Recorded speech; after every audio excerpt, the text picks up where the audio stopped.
আসসালামু আলাইকুম। একটা নতুন রেসিপি নিয়ে আসলাম আপনাদের জন্য কুক কুইন চ্যানেলের। নিয়ে আসলাম হচ্ছে দুধ চিতই বা রস পিঠা। যে যেটাই বলেন না কেন। এটা আসলে রস দিয়ে নয়, গুড় দিয়ে তৈরি করা। এই যে এখানে তৈরি করে নিয়েছি। আর এটা হচ্ছে চালের গুঁড়ি দিয়ে তৈরি করা। আর চলুন যাই মেন ইনগ্রেডিয়েন্টসে। এখানে আমরা নিয়ে নিয়েছি চালের গুঁড়ি। চালের গুঁড়িটা নিয়ে নেব এখানে প্রায় 2.5 কাপ মতো। 2.5 কাপের একটুখানি বেশি, 3 কাপের একটু কম। আর সামান্য পরিমাণে, এই যে দেখেন, সামান্য পরিমাণে দিয়ে দেবো গমের আটা বা প্যাকেটের আটা। দিয়ে দিলাম পরিমাণ মতো লবণ। আর একদম ঈষৎ উষ্ণ গরম পানি, শুধু জাস্ট পানিটার ভাপ উঠবে, আঙ্গুলটা 1 মিনিট মতো দিয়ে রেখে দিতে পারবেন, এমন গরম পানিটা অ্যাড করবেন।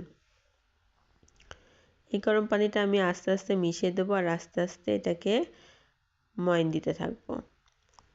এটা একবারে কিন্তু আপনারা অ্যাড করতে যাবেন না পানিটা। এখানে আমি হাত না ব্যবহার করে চামিচ ব্যবহার করছি, আপনারা হাতও ব্যবহার করতে পারেন, কোনো সমস্যা নেই। এই যে আমি অল্প অল্প করে পানি অ্যাড করব, আর আপনারা ঠিক এইভাবেই গরম পানিটা অল্প অল্প করে অ্যাড করবেন। দিয়ে খুব ভালো করে এটাকে আমি মেশাতে থাকবো। বেশ কিছু সময় নিয়েই মেশাতে হবে এটা।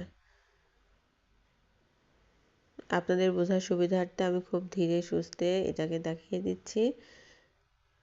দিয়ে একটা গোলা তৈরি করে রেখে দেবো কিছুক্ষণ ওয়েট করার জন্য। আর এখানে রস তৈরি করার জন্য পাতিলে পানি দিয়ে এলাচ, দারচিনি, বড় এলাচ, তেজপাতা অ্যাড করে দিলাম। দিয়ে তারপর গুড়টা দিয়ে দিলাম। গুড়টা পানি গরম হয়ে গেলে দিলেই গলে যাবে, এটা কাটার কোনো দরকার নেই বা ভাঙারও কোনো দরকার নেই। দিয়ে যে রস প্রায় হয়ে গেছে, বেশ ভালো করে এটাকে আমি জাল করে নেব। জাল করে নিয়ে এর মধ্যে থেকে যে এলাচ, তেজপাতা, দারচিনি আমি অ্যাড করেছিলাম সেগুলো উঠিয়ে নেব। এটাকে ছেঁকেও নিতে পারেন, কোনো সমস্যা নেই। ছেঁকে নেওয়াটাই ভালো, যদি গুড়ের কোনো সমস্যা থাকে বা কোনো নোংরা থাকে সেগুলো বের হয়ে আসে। এই যে আমি একদম দেখেন বল করতেছে, একদম খুব ভালো করে জ্বালিয়ে নিতে হবে। জ্বালিয়ে নিলে পরে দুধটা দিলে কিন্তু এটা ফেটে যাবে না। আর এই যে এই পরিমাণে থিকনেস হবে গোলাটার। এখন আমি দিয়ে দেব, প্যানটা গরম হয়ে গেলে ওটাকে পরিষ্কার করে নিয়ে দিয়ে দিলাম। প্রত্যেকটাতে আমি দিয়ে দেব গোলাটা পরিমাণ মতো। দিয়ে এরকম একটা ঢাকনা দিয়ে, ছিদ্রযুক্ত ঢাকনা হলে ছিদ্রটা বন্ধ করে দেবেন। কেউ যদি কাঁচের ঢাকনা ব্যবহার করেন, এই যে পিঠেগুলো দেখেন কি সুন্দর ফুলকো ফুলকো এবং জালি হয়েছে। এখন আমি সবগুলো উঠিয়ে নেব। দেখেন বেশি পড়েও নাই, আবার একদম কাঁচাও নেই, সুন্দর লাল লাল করে উঠিয়ে নেব। প্রত্যেকটা পিঠার পেছনটা কিন্তু পুড়ে নাই। এবার দিয়ে দেবো আমি ডিরেক্ট রসে। অনেকেই রস করার পরে পিঠা তৈরি করে পিঠা ঠান্ডা হয়ে যাওয়ার পর তারপর গরম রস করে, বা আবার পিঠা রস দিয়ে একবারে ফুটায়। এটা আমি করি না। এবার দুধটা জাল দিতে দিতে কতটা ঘন হয়েছে দেখুন, একদম শর্ট সহকারে দিয়ে দিলাম। আর যদি কেউ নারকেল খেতে চান নারকেলটাও অ্যাড করতে পারেন।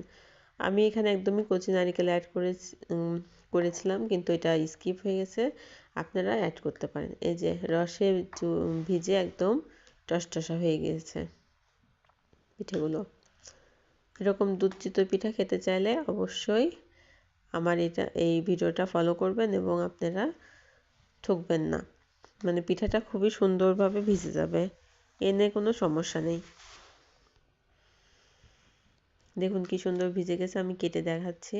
এই যে একদম সুন্দরভাবে